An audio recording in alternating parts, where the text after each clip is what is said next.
las noches nomás se le iba en puro llorar. Dicen que no comía.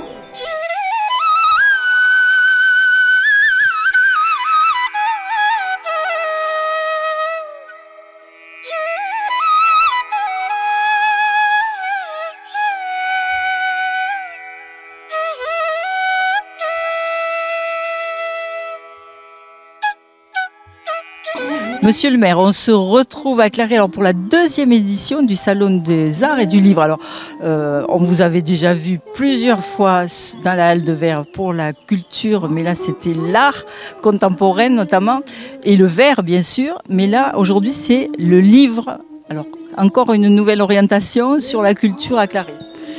Eh bien oui, c'est vrai qu'on se retrouve assez souvent ces derniers temps. Mais Clarey est un village où la culture est bien présente, comme d'ailleurs dans tout le Pic Saint-Loup. Et comme je vous le dis toujours, il fait toujours beau à Clarey. Donc vous voyez que c'est une réalité puis qui se vérifie encore aujourd'hui. Mais effectivement, on est heureux d'accueillir ce deuxième salon des arts et du livre qui est orienté sur les artistes un peu des peintres, des chanteurs, des écrivains. Et je crois que ça a toute sa place à Clarey, en Pic Saint-Loup et dans ce parc. Alors ce parc justement qui a une originalité. Ce parc, il y a un labyrinthe, je ne sais pas, j'ai entendu dire. Oui, c'est un peu un parc, je ne sais pas, des jardins à la française, je crois qu'on peut le dire un peu comme ça, où il y a un peu un labyrinthe avec des haies de buis. Bon, on préserve nos buis tant qu'on peut, mais c'est vrai que ça se prête tout à fait à ce type de manifestation.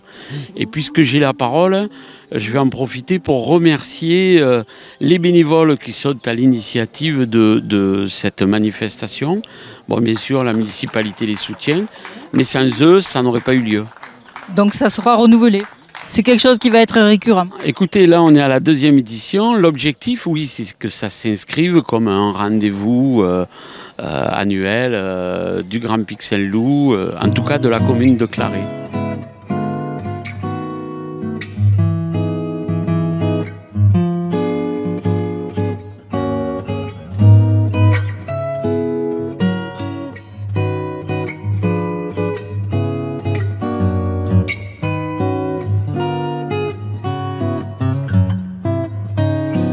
Alors l'outil, je travaille aussi sur du papier moulin Richard Debat. C'est un papier artisanal qui est fait à base de torchons en Auvergne. Il y a des espèces de marteaux en bois énormes qui font une pâte à papier. Ces marteaux sont entraînés par l'eau de ruisseau. Vous avez une pâte à papier et cette pâte à papier est prise dans ce qui s'appelle une forme. Voilà, on prend une forme et ça donne un papier magnifique, un papier qui ressemble un petit peu à de la toile tellement il est épais et voilà.